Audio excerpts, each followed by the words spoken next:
Screen पर आपको जो महिला नजर आ रही है इसका नाम है मिंकी शर्मा। ये एक प्राइवेट कंपनी में एचआर का जॉब कर रही थी। इसी की कंपनी में एक अकाउंटेंट था जिसका नाम है विनय राजपूत। इन दोनों की दोस्ती होती है, दोस्ती धीरे धीरे प्यार में बदल जाती है। अब ये दोनों गर्लफ्रेंड बॉयफ्रेंड हैं। ऐसे में विनय को थोड़े दिन बाद कहता है कि भाई अब हम शादी कर लेते हैं, हम दोनों की उम्र हो गई है और मैं तुमसे बहुत ज़्यादा प्यार करता हूँ और तुम भी मुझसे बहुत ज़्यादा प्यार करती हो, तो शादी कर लेना चाहिए। मिंकी हाँ कह देती है, बोलती है लेकिन 6 महीने का टाइम दो, मैं अपने घर वालों को मनाऊंगी। ऐसे में जब भी विनय जो है शादी की बात करता तो उस बात को टाल देती। अब विनय को शक होने लगा कि ये उसको छोड़ देगी सिर्फ उसके पैसे के लिए, उसके साथ है। विनय उस पर खर्च करता था, विनय को लगता था कि मैं उस पर पैसे खर्च करता हूँ इसलिए वो मेरे साथ है, नहीं तो उसका किसी और से भी अफेयर चल रहा है। वो जब रात को फ़ोन करता तो उसका नंबर बिजी आता और ये शक की बीमारी धीरे धीरे बढ़ती जा रही थी। विनय अपने मन में मान लिया था कि इसका कहीं और चक्कर चल रहा है, ये किसी और के साथ अफेयर में है और ये मुझे धोखा दे रही है और मुझसे पैसे खर्च करवाती है। अब इसने सोच लिया था कि ये मेरी नहीं हो सकती तो किसी की भी नहीं होने दूंगा। ऐसे में ये एक बेहद ही घिनौनी प्लानिंग रचता है। प्लानिंग क्या थी? मर्डर करके, टुकड़े करके बॉडी को यमुना में फेंक दूंगा। और ऐसा ही करता भी है। नारियल का जो चाकू होता है उस चाकू को धार कराता है कि एक बार में उसका गर्दन कट जाए और उस धार करा के उस चाकू से उसकी हत्या कर देता है। बाद में उसको 3 टुकड़े में डिवाइड करता है डेड बॉडी को और उसे ले जाकर नहर में फेंक देता है। लेकिन एक छोटे से क्लू से ये पकड़ा जाता है और इसके पीछे की जब कहानी पूरी खुलती है तो एक हैरान कर देने वाली मर्डर मिस्ट्री के बारे में पता चलता है। और विनय ने खुद जब पुलिस स्टेशन में पूरी जानकारी दी वो और भी हैरान करने वाली स्टोरी है। डिटेल में इस वीडियो में चर्चा करेंगे इस मर्डर मिस्ट्री के बारे में। ये आफ्ताब से भी खतरनाक विनय निकला और विनय ने ऐसी चाल चली जिसके बारे में किसी ने सोचा भी नहीं था। तो लास्ट तक इस वीडियो में बने रहिएगा। नमस्कार, मेरा नाम है प्रेश पांडे और आप देख रहे हो क्राइम तक। 27 साल की मिंकी शर्मा एक प्राइवेट कंपनी में एचआर का जॉब कर रही थी और ये मूलतः रहने वाली आगरा के कालिंदी नगर की थी और वहीं एक एरिया पड़ता है पार्वती नगर, वहीं परिवार के साथ रहती है। एक बड़ा भाई है इनके परिवार में, मम्मी पापा, और बड़े भाई की कुछ दिन बाद ही शादी होने वाली थी। तो घर में शादी का माहौल चल रहा था, कार्ड्स बन रहे थे, सब कुछ हो रहा था। और मिंकी जिस ऑफिस में काम करती थी उसका नाम था दिविशा टेक्नोलॉजी और इसी कंपनी में वो एचआर थी। और ये कंपनी का जो हेड ऑफिस था वो मेरठ में था, जो ब्रांच ऑफिस था वो आगरा में था। अब उसी कंपनी में विनय राजपूत नाम का एक शख्स था, वो भी काम करता था। वो कंपनी में अकाउंटेंट था। अब दोनों में 2-3 साल का फ़र्क होगा दोनों की एज में। इन दोनों के अलावा उस ऑफिस में एक ऑफिस बॉय था और बस ये तीनों लोग ही ऑफिस में थे। मतलब वो ब्रांच ऑफिस था तो कम लोग थे उसमें। अब यहाँ ये लोग काम करते थे और धीरे धीरे जो 3 साल का समय बीत गया और इनकी दोस्ती जो है वो बहुत ज़्यादा बढ़ गई। अब ये दोस्ती जो थी धीरे धीरे बढ़ती गई और इस बीच दोनों में प्यार हो गया। अब दोनों साथ आने जाने लगे, घूमने लगे, अपना ट्रिप प्लान करने लगे। सब कुछ बहुत ही बेटर, सही तरीके से चल रहा था। और दोनों कपल्स थे, रिलेशनशिप के बारे में घर वालों को भी पता चल गया था। अब इस बीच जो विनय था लड़का राजपूत, वो उसने कहा कि भाई अब हम शादी कर लेते, हम एक दूसरे को पसंद करते हैं, हम दोनों लाइफ में सेटल्ड हैं, सब कुछ सही चल रहा है, तो क्यों ना शादी कर लेते। इस पर मिंकी ने कहा कि ठीक है, मैं अपने घर वालों से बात करती हूँ, तुम भी अपने घर वालों से बात करो, मैं तुमसे शादी करूँगी। कमिटमेंट मिलने के बाद विनय जो है बहुत ज़्यादा खुश हो जाता है और उसकी लाइफ में और ज़्यादा चेंजेस देखने मिलता है। बड़ा ही एक तरह से केयरिंग नेचर और ज़्यादा बढ़ जाता है। सब कुछ सही चल रहा था। मिंकी जो है अपने घर पे बात भी करती है, अपने घर वालों को बताती भी है, ऐसा वो बोलती है विनय को। विनय जो कि अपने घर पर सब कुछ बता दिया होता है, घर वालों की तरफ से ग्रीन फ्लैग मिल गया होता है कि शादी कर सकते हो, शादी तुम दोनों एक दूसरे को पसंद करते हो, एक ऑफिस में और कई दिनों से एक दूसरे को डेट कर रहे हो, तो शादी कर सकते हो, कोई प्रॉब्लम नहीं है। अब दोनों के घर वालों पे बात पता चल गई थी, लेकिन 6 महीने का समय बीत गया था। अब विनय बार बार उसके शादी के लिए पूछता तो वो बात को टाल देती। अरे कर ही लेंगे, अरे क्या टेंशन है, अरे कभी ना कभी तो हो ही जाएगा। अब विनय को इस बात से गुस्सा आने लगा कि यार इतना सीरियस चीज़ है, हम शादी की बात कर रहे हैं, शादी की बातों को टाल दे रही है। अब विनय के मन में एक शक यहाँ से पैदा होने लगा कि ये मुझसे शादी तो नहीं करना चाहती और ये सिर्फ मेरा यूज़ तो नहीं कर रही, क्योंकि विनय उस पर बहुत सारे पैसे खर्च करता था। अपनी आधी सैलरी वो मिंकी पर खर्च करता, सब पैसे उसे दे देता। अब ऐसे में विनय के दिमाग में कीड़ा पल गया शक का। अब वो धीरे धीरे उस पर ज़्यादा शक करने लगा। वो कभी रात को उसे फ़ोन करता तो उसका नंबर बिजी, वो फ़ोन चैट्स में बहुत सारे चैट्स डिलीट होते। अब ऐसे में उसका शक और बढ़ने लगा। उसे लगा कि ये मुझे टाल मटोल कर रही है शादी के लिए और ये मुझसे शादी नहीं करना चाहती और उसका किसी दूसरे लड़के के साथ चक्कर चल रहा है। ये शक उसका बढ़ते गया और ज़्यादा दिन पर दिन बढ़ते गया। अब ऐसे में दिन पर दिन और इरिटेट हो रहा था। इसकी बहुत बार मिंकी से बहस भी हो गई इस बात को लेकर, दोनों के बीच कहासुनी भी हो गई, लेकिन दोनों जो है किसी भी नतीजे पर नहीं पहुँचे कि हाँ शादी करेंगे या ब्रेकअप करेंगे। अब ऐसे में इसे समझ गया था कि ये जब तक पैसा खर्च कर रहा है, मतलब इसने जो पुलिस कस्टडी में बताया, इसने बोला कि ये मुझसे सिर्फ पैसे खर्च करा रही है और जब इसका काम हो जाएगा तो ये मुझे छोड़ देगी। तब इसने प्लान कर लिया कि मैं इसको किसी और की नहीं होने दूंगा, मतलब ये मेरी नहीं हुई तो किसी और को नहीं होने दूंगा। ये जिल्टेड लवर था, मतलब एक तरह से प्यार का भूत ऐसा सवार था कि ये सनक गया था कि भाई अब मुझे छोड़ देगी तो मैं इसका कत्ल कर दूंगा। और वैसे ही करता है, फिर ये प्लान करता है कि मैं इसकी हत्या कर दूंगा। अब हत्या के लिए वो पूरी प्लानिंग रचता है। पहले उसके ऑफिस में, जहाँ ये दोनों ऑफिस में काम करते थे, उस ऑफिस में जाके शुरुआत होती है 17 जनवरी से। तो उस ऑफिस के बाहर सीसीटीवी का जो तार होता है उसे कट कर देता है। तार कट कर देता, देखता है आते जाते टाइम कोई दिखेगा ही नहीं। अब एक पास में एक नारियल पानी वाला होता है, उससे बोलता है नारियल काटने वाला चाकू दो। उस चाकू को लेता है, फिर उस चाकू को ले जाके धार करवाता है धार करने वाले से, और उसको बोलता है ऐसा धार कर कि एक बार में ही नारियल कट जाए, एकदम तेज़ धार कर। वो भी पूछता है इतना धार हाथ में लग जाएगा? बोलता है कोई दिक्कत नहीं, मुझे इतना धार करके दे। धार करवा के लाता है। अब 17 जनवरी को उसने तार कट कर दिया था। अब बीच में कुछ दिन बीत गए और वो एक्टिविटी सीसीटीवी में कोई रिकॉर्ड नहीं हो रही थी।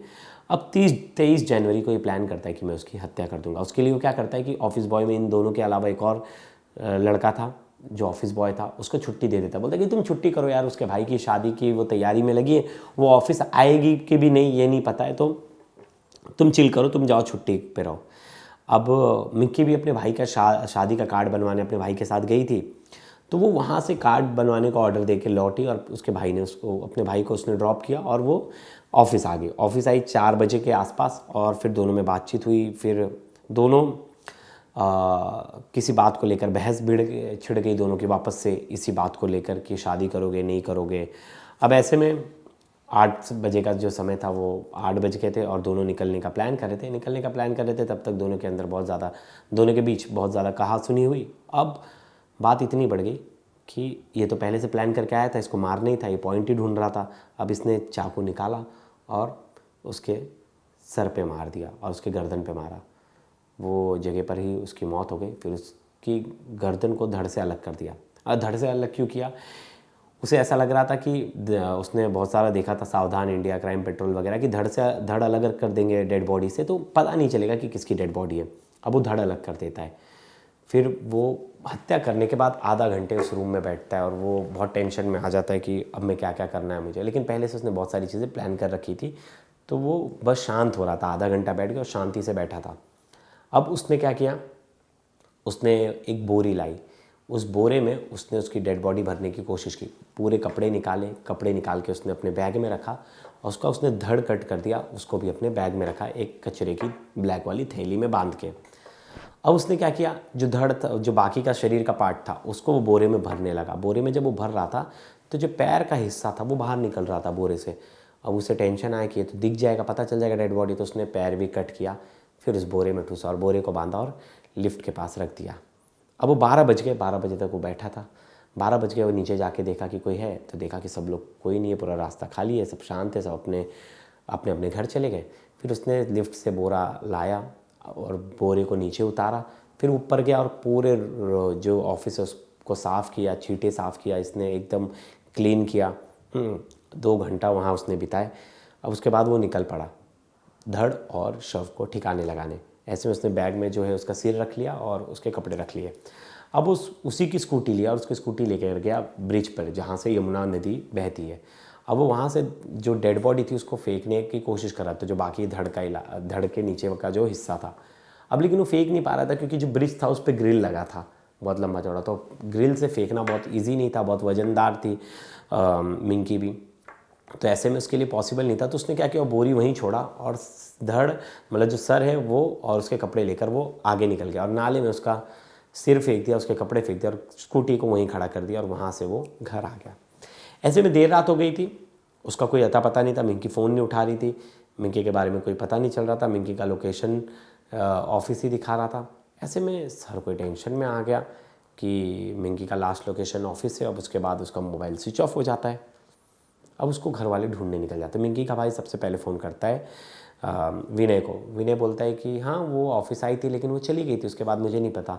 विनय भी उसके पास आ जाता है एक्टिंग करने 2 बजे के आसपास, रात के 2 बजे आ जाता है उसके भाई के पास, बोलता है चलो ढूंढते हैं। और ढूंढने लगते आसपास ढूंढते हैं, वो कहीं मिलती नहीं, उसके बारे में कुछ पता नहीं चलता। अब ऐसे में जो विनय है बोलता है चलो फिर पुलिस स्टेशन चलते हैं, उसके भाई के साथ पुलिस स्टेशन जाता है और पुलिस स्टेशन में कंप्लेंट कर देता है। अब इस बीच लड़की को ढूंढा जा रहा था, अगला दिन बीत गया था, एफआईआर भी दर्ज हो गई थी और लड़की को ढूंढा जा रहा था। पुलिस को एक इन्फॉर्मेशन मिली कि नेक्स्ट डे की ब्रिज के पास एक बोरिया मिला, उस बोरिया में एक डेड बॉडी हो, डेड बॉडी शायद किसी लड़की की है। पुलिस तुरंत पहुंच जाती है, जांच करती है, उस पोस्टमार्टम हाउस भेजती है और जो कदकाठी बताया गया था उस कदकाठी के हिसाब से पुलिस वालों को शक था ये मिंकी की ही डेड बॉडी है। पुलिस घर वालों को बुलाती है, घर वाले डेड बॉडी को देखते, शिनाख्त करते तो पता चलता है हाँ ये मिंकी की डेड बॉडी है।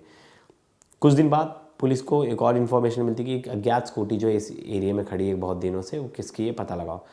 अब पुलिस के पास इन्फॉर्मेशन आती है तो मिंकी की स्कूटी है। फिर वहाँ आसपास तलाशी ली जाती है तो कुछ कपड़े मिलते हैं फेंके हुए, वो कपड़े भी दिखाती घर वाले को, घर वाले बोलते हैं हाँ इसी के। अब ऐसे में पुलिस को पहला शक जाता है कि वो ऑफिस गई, ऑफिस के जाने के बाद वो घर नहीं लौटी। ऐसे में वो कौन हो ऐसा हो सकता है शख्स जो उसकी हत्या करे। तो पता पुलिस ने जब कॉल रिकॉर्ड निकाला तो देखा तो सबसे ज़्यादा जो मिंकी की बातचीत थी वो बातचीत विनय से थी। अब पुलिस ने जब उसके चैट्स खंगाले, इंस्टाग्राम चैट वैट, तो पता चल गया पुलिस को कि ये दोनों कपल थे।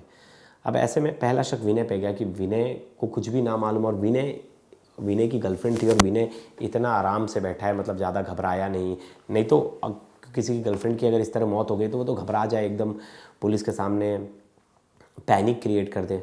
और वो नेक्स्ट डे मतलब हत्या के एक दिन बाद वो ऑफिस भी नहीं जाता, छुट्टी ले लेता है।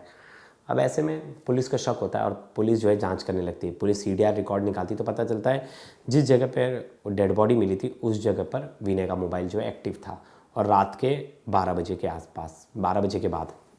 तो पुलिस को शक आया कि ये सब कुछ किया धरा है विनय का ही है और इसका कातिल तो है विनय ही है। पुलिस लड़की के भाई को बोलती है कि उससे फ़ोन करके बोलो कि लड़की मिल गई है, आओ लेने चलना है। तो वो हैरान हो जाता है जब फ़ोन जाता है उसको कि अरे लड़की मिल गई है। तो वो सोचते हैं कोई गलत लड़की तो मिल गई है। वो सोचा अगर मैं नहीं जाऊँगा तो मेरे पर शक आएगा, तो वो चला जाता है विनय। विनय को पुलिस पकड़ लेती है। विनय को पकड़ के फिर सख्ती से पुलिस पूछताछ करती है तो सब सच बता दे। तो बताता है मैंने ही हत्या की और मुझे शक हो गया था लड़की पे। मुझे शक हो रहा था कि ये मेरे पैसे खर्च करवाती है लेकिन शादी किसी और से कर लेगी और ये मुझे पागल बना रही है। ये मुझसे शादी नहीं करना चाहती, बस मेरे पैसों पर मौज करना चाहती है। इसका फ़ोन बिजी आता था, ये किसी और लड़के से बात करती थी। ऐसे में मुझे लगा कि अगर ये मेरी नहीं हो सकती और इसने मेरे साथ गलत किया है, मेरे साथ 3 साल टाइम पास किया और मुझे अब छोड़ देगी और ये चाहती थी कि मैं उससे लड़ूँ और ये मुझे छोड़ दे, और ऐसे में ये मुझे छोड़ देती तो इसने मेरा समय जाया किया, इसने मेरा फ़ायदा उठाया, इसके लिए मैंने गुस्से में इसका कत्ल कर दिया। और कत्ल करने के बाद इसने अपना जुर्म कबूल कर लिया और पुलिस कह रही है कि हमारे पास इनफ एविडेंस है कोर्ट में इसे सज़ा दिलाने के लिए, और उम्र कैद की तो मिनिमम सज़ा इसे मिलेगी। और ऐसे कई जिल्टेड लवर हैं, हमने देखा है कि जो बाद में अगर लड़की मना कर देती है शादी के लिए या किसी चीज़ के लिए तो वो ऐसे उतारू हो जाते, मर्डर करने तक के लिए वो हो जाते। लेकिन आप देखोगे उल्टा कर दोगे केस, अगर कोई महिला के साथ अगर ये केस हुआ होता, अगर उसको लड़का छोड़ दे तो मर्डर तो नहीं करती, लेकिन हाँ उसके पास एक उपाय है कि वो पुलिस में उसकी कंप्लेंट कर देती कि मुझे शादी का झूठा झांसा दिया और मेरे साथ इसने शारीरिक संबंध बनाया, और कुछ भी जो बाकी चीज़ें हैं वो सेक्शंस लगा देती है और उसके खिलाफ केस हो जाता और जेल में बंद हो जाता। तो यहाँ थोड़ा सा सेटिस्फैक्शन होता है, अगर किसी महिला के साथ अगर इस तरह का अपराध होता है तो वो एक तरह से सेटिस्फाई रहती है कि अगर ये मुझे धोखा देगा तो मैं इसकी कंप्लेंट करूँ। जिल्टेड लवर हमेशा ये सोचते हैं मुझे छोड़ के चली गई तो मैं किसके पास जाऊँगा, मेरी सुनवाई कहाँ होगी, मेरा भी तो इतना समय व्यर्थ हुआ, मैं इसके साथ रहा, इसने मुझे शादी का झूठा वादा किया, बाद में शादी नहीं कर रही। तो ऐसे में ये खुद ही कानून अपने हाथ में ले लेते हैं। और अक्सर मैंने देखा है कि मोस्टली केसेस में जिल्टेड लवर की एक कहानी बहुत सिमिलर होती है कि मुझे धोखा दे रही थी इसलिए मैंने उसको मार दिया। अब धोखे की परिभाषा को कैसे डिफ़ाइन करें पता नहीं जिल्टेड लवर, लेकिन हमेशा ऐसा होता है कि कुछ टाइम बाद समझ में आता है कि मेरे पार्टनर मेरे लिए सही नहीं है, और उस टाइम पर जो है पार्टनर एक दूसरे को छोड़ने का विचार करता है और छोड़ भी देता है। देखिए शादी के बाद भी लोगों का डिवोर्स हो जाता है, लेकिन जो दूसरा साइड वाला है वो तो छोड़ने के लिए तैयार ही नहीं है, उसी को हम कहते हैं जिल्टेड लवर। ऐसे में उसके दिमाग में एक चीज़ बैठ जाती है कि अरे नहीं मेरे साथ ऐसा कोई कैसे कर सकता है, और वो उन चीज़ों से बाहर नहीं निकल पाता, जिसके बाद वो उस रास्ते पर बढ़ जाता है जो कि अपराध की ओर लेके जाता है। और ऐसे कई क्राइम्स में अक्सर यही होता है कि जहाँ आदमी गिव अवे की पॉलिसी ना रखें, मतलब अरे यार कोई जाता है तो जाने दो, जीवन बस वही नहीं है, वहीं तक सीमित नहीं है। अगर कोई जा रहा है तो जाने दो, आपके लाइफ में और भी ऑप्शंस आएंगे, आपके लाइफ और आगे अच्छी हो सकती है। माँ बाप आपके लिए अच्छा परिवार ढूंढ सकते हैं, आपके लिए वाइफ ढूंढ सकते हैं। तो कोई अगर एक आपके लाइफ से जाना चाह रहा है और आप उसको ज़बरदस्ती रोक के रखना चाहते हैं तो ये भी गलत है। लेकिन बहुत लोग ये एक्सेप्ट नहीं कर पाते, बहुत लोग खुद को ये मानते हुए कि भी ये मुझे छोड़ देगा या ये मुझे कल मेरे साथ नहीं रहेगा, फिर भी ज़बरदस्ती उसके साथ रहते हैं। और ऐसी कई कई लव स्टोरीज़ में हुआ है और हमने कई केसेस में देखा है। तो अगर आपको लाइफ में समझ गया कि कोई आपके साथ नहीं रहना चाहता तो आप धीरे धीरे उसे साइडलाइन कर दीजिए और आप भी उससे अलग हो जाइए, इसमें ही आपकी भलाई है। क्योंकि अब देखिए विनय क्या ज़िंदगी भर जेल में रहेगा, उसके माँ बाप परेशान होंगे, उसने एक लड़की का घर बर्बाद कर दिया, उसके घर वाले परेशान रहेंगे, इसने 2 घरों को बर्बाद कर दिया है। तो ये कहानी अपने आप में एक समाज का चेहरा है और आए दिन केसेस तो कम नहीं हो रहे, कहीं ना कहीं कोई किसी का मर्डर कर दे रहा है। लेकिन इस तरह के जो मर्डर हो रहे हैं ये बहुत ज़्यादा कह सकते हैं कि दर्दनाक है, कि किसी को मार के बोटी कर देना। तो दोस्तों इस वीडियो पर आपकी क्या राय है और आप क्या सोचते हो कि इस तरह के जिल्टेड लवर जो हैं ब्रेकअप्स को ये इजीली वो क्यों नहीं कर पाते, शक की बीमारी क्यों नहीं ख़त्म हो पाती? तो इस पर आप भी ढेर सारे कमेंट्स कीजिएगा और बताइएगा अपनी राय। तब तक के लिए धन्यवाद।